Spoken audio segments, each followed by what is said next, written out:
But you'll find out more.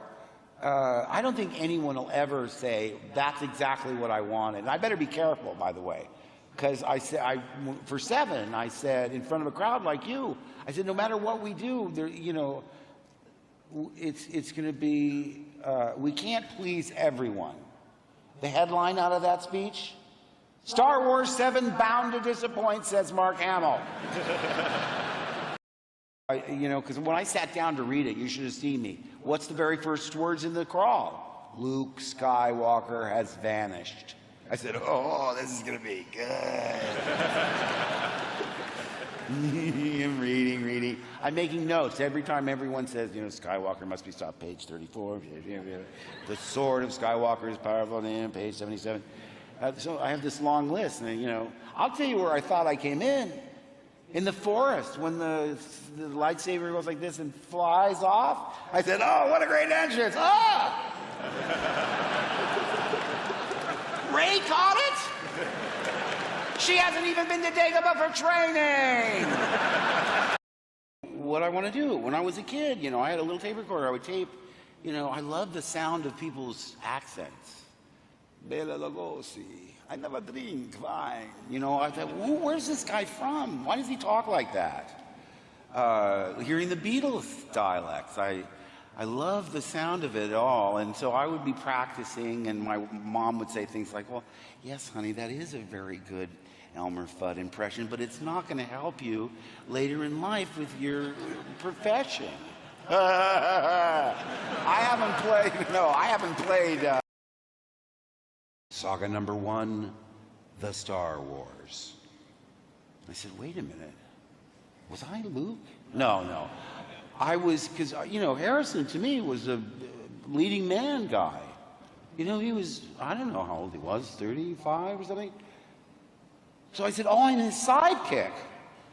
Plus, he was cool. I was the one, you know, being, no, take me here, you know.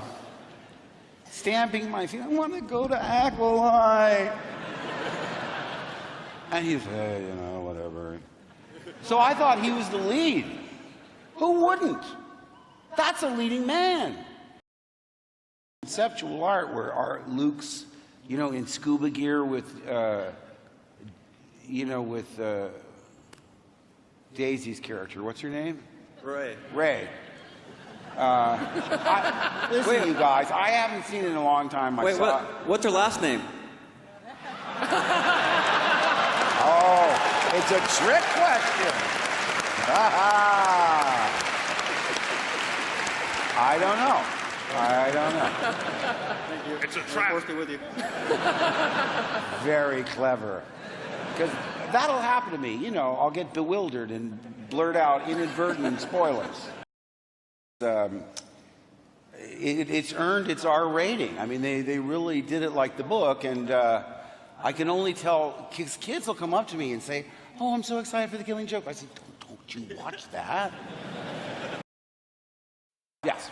Mark, yes. What was your first reaction when you found out what your part on episode 7 would actually be? Did you think it was funny? Were you insulted? No, I wasn't insulted. I thought it was a really a great surprise, but I don't think they prepared me correctly. You know, in other words, you know, I went to training and, you know, I lost all this weight and did all these things, and I thought I must be doing something physical if they're sending me to the gym twice a week and torturing me physically. But I think they could have prepared me a little better. It reminds me of the story of the guy that goes on vacation. He has his friend watch his house, see? And the guy goes away and he comes back and asks his friend, it's all about preparing you, right, for the fact that, well, it's going to happen. The guy goes on vacation, he comes back and he says to his friend, so how'd it go? And his friend says, well, your cat's dead. And the guy said, what? My cat's dead? Oh my God, that's terrible. And why did you tell me like that? He said, well, the friend says, well, how did you want me to tell you? He said, well, you could have prepared me a little bit.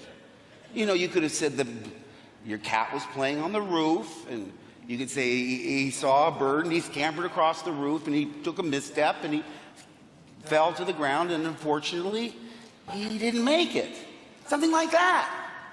My friend says, okay. And the guy says, any other news? And his friend says, well, your mother was playing on the roof.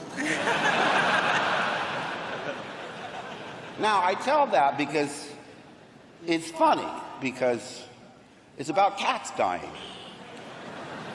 But beyond that, it's about preparing you, about saying, oh, by the way, you know all that workout where you lost all the weight? You're going to have to turn and remove your hood. I said, oh, I got to lie down for a minute.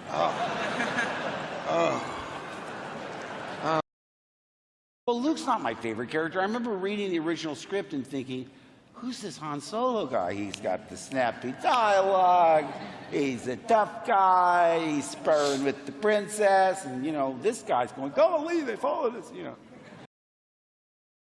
I can't remember. I called my agent. I said, who did I audition for again? Am I this? Who? They said, you're Luke. I said, oh, my gosh, I couldn't believe it. I get a floating car? Oh, wow. I get my own robot. I get 2 robots. I get this light up, I don't know, the fire sword or something. It's wild, man. It's funnier than hell. It's really funny. I mean, that's another thing is when I did the screen test, I said, is this parody? Is it like a Mel Brooks movie or something? I mean, who talks like this? And I was trying to, you know, ask George, is this sort of like a parody of Flash Gordon? And he's like, you know, well, it's just like, well, let's just do it and we'll talk about it later.